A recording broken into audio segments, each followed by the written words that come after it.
Hi everyone and welcome to CET king.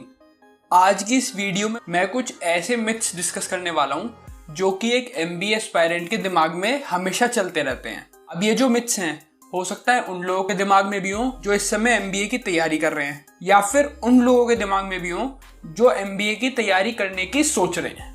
तो मैं कुछ 6 से 8 कॉमन मिथ्स लेके आया हूँ जिसके बारे में आज मैं डिस्कस करूंगा और उनके बारे में कुछ एडिशनल इन्फॉर्मेशन देने की आपको कोशिश करूंगा। तो चलिए एक एक करके सारे मिथ्स को देखते हैं। तो जो सबसे पहला और सबसे कॉमन मिथ है कि I will become the decision maker if I get an MBA degree. अब इस मिथ को मैं थोड़ा बस्ट करना चाहूँगा। डिसीजन मेकर कोई भी एक दिन में और बिना नॉलेज के नहीं बनता। अगर आप पे एमबीए की डिग्री हो भी तो भी आपको एक बहुत अच्छा खासा डाइवर्स एक्सपीरियंस चाहिए जिस फील्ड में आप डिसीजन मेकर बनने की सोच रहे हो। और ये डिसीजन मेकर वाली बात इर्रिस्पेक्टिव है कि आप पे एमबीए डिग्री है या नहीं। अगर आप पे एम्पल एक्सपीरियंस नॉलेज है तो आप बिना एमबीए डिग्री के भी अच्छे डिसीजन मेकर बन सकते हो। अब अगला मिथ है कि मुझे किसी के अंडर काम नहीं करना, मुझे तो खुद एंटरप्रेन्योर बनना है।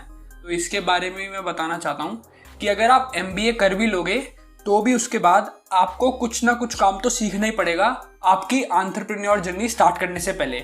अब ऐसा नहीं होगा कि हाँ आपने एमबीए की डिग्री ली और फिर अगले दिन से आप एंटरप्रेन्योर बन गए। शुरू में आपको किसी ना किसी के अंडर काम करना पड़ेगा और काम सीखना पड़ेगा।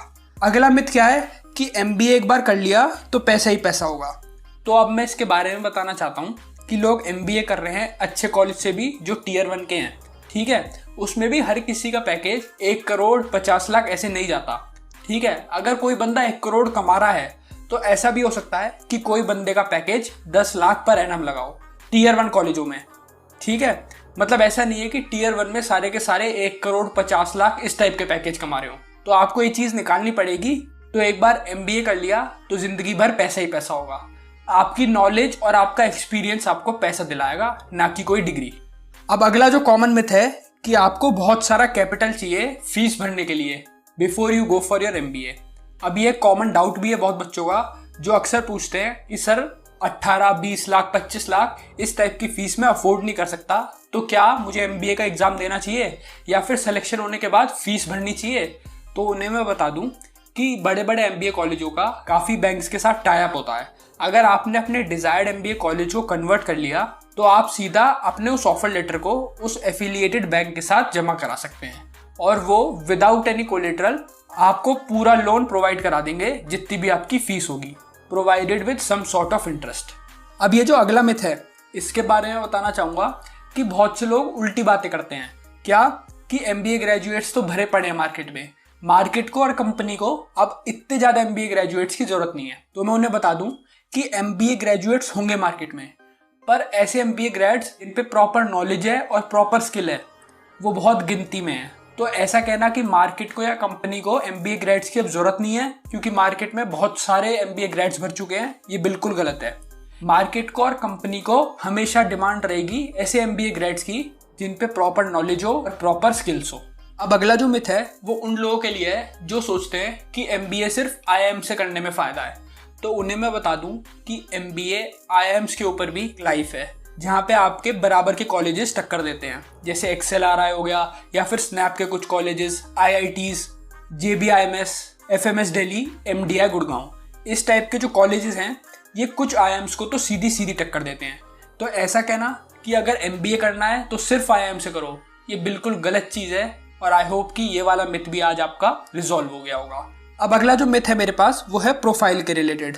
बहुत से बच्चे हमेशा इस टेंशन में रहते हैं कि सर मेरा प्रोफाइल खराब है, मेरी 10th में कम है, 12th में कम है, मेरे पे वर्क एक्स नहीं है, तो क्या मुझे एमबीए के एग्जाम की तैयारी करनी चाहिए या फिर कॉलेजेस में अप्लाई करना चाहिए? तो उन लोगों को मैं बता दूं, चाहे आपके 10th में कम हो, 12th में कम हो, आपका मेजर एम क्या होना चाहिए? पहले आप एग्जाम निकालो और एक अच्छी परसेंटाइल स्कोर करो। आप अपनी 10th की परसेंटेज चेंज नहीं कर सकते, आप अपनी 12th की परसेंटेज भी चेंज नहीं कर सकते। तो इससे बढ़िया है कि जो प्रेजेंट में चीज़ है अब उसे संभालो। और प्रेजेंट में क्या है? आपका एमबीए एग्जाम। तो कोशिश करो कि उसमें जितना बेटर परफॉर्मेंस दे सको उतना बेटर परफॉर्मेंस दो।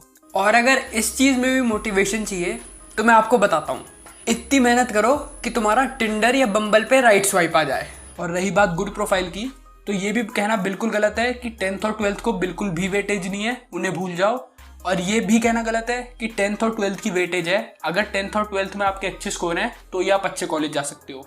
एग्जाम्पल के लिए मैं बता दूं कि बहुत से बच्चे ऐसे होते हैं जिनका 10th और 12th में 60% 70% है, पर वो जाके टॉप के IIM में इस समय पढ़ रहे हैं। और कुछ बच्चे ऐसे हैं जिनका 10th और 12th में 90% है और वो इस बार तीसरी या चौथी बार कैट का एग्जाम फिर से देंगे। अगला जो मिथ है वो है वर्क एक्स के रिलेटेड कि सर अगर वर्क एक्स मेरे पे है तो क्या मुझे फ़ायदा मिलेगा MBA कॉलेज में, या फिर मेरे पे वर्क एक्स है ही नहीं सर, मैं फ्रेशर हूँ या मेरे पे गैप ईयर है, तो क्या मैं MBA का फॉर्म भरूँ। तो उन्हें मैं बता दूँ कि कुछ कॉलेजों में वर्क एक्स के पॉइंट्स हैं, कुछ कॉलेजों में वर्क एक्स के पॉइंट्स नहीं हैं। और ये जो जिन कॉलेजों की बात कर रहा हूँ जिनमें वर्क एक्स के पॉइंट नहीं है, ये इक्वली टक्कर दे रहे हैं कुछ आपके IIMs को और कुछ अदर टॉप 20 स्कूल्स को। अब एग्जाम्पल के लिए ले लो आपका CET का एग्जाम, जिसमें टॉप कॉलेजेस आते हैं JBIMS, सिडनम। इसमें आपको ज़्यादा कुछ माथापच्ची करनी नहीं है, आपको सिर्फ अपना एंट्रेंस देना है। अगर आपकी कट ऑफ क्लियर हो गई CET की तो आपको सीधा टॉप कॉलेज मिल जाएगा, प्रोवाइडेड कि आपने मेहनत की। और ये सब इंडिपेंडेंट है आपके 10th के, 12th के या वर्क एक्स के। तो आई गेस कि ये मैंने आपके मिथ्स क्लियर कर दिए होंगे। तो अब ये जो मिथ्स थे ये मैंने कलेक्ट करके एक कॉम्प्रिहेंसिव वीडियो बनाने की कोशिश की, जिससे कि मैं आप सबको एक ब्रॉडर पर्सपेक्टिव दे सकूं इन सब चीज़ों का। और अगर आपका कोई और भी मिथ हो MBA से रिलेटेड या फिर MBA एग्जाम से रिलेटेड, तो आप उसे इस वीडियो के कमेंट सेक्शन में डाल देना। मैं पूरी कोशिश करूंगा कि मैं फटाफट उसे रिजॉल्व कर दूं। Also if you are interested in any of the courses offered by CET King, then you can call or WhatsApp any of the numbers given below. All the best.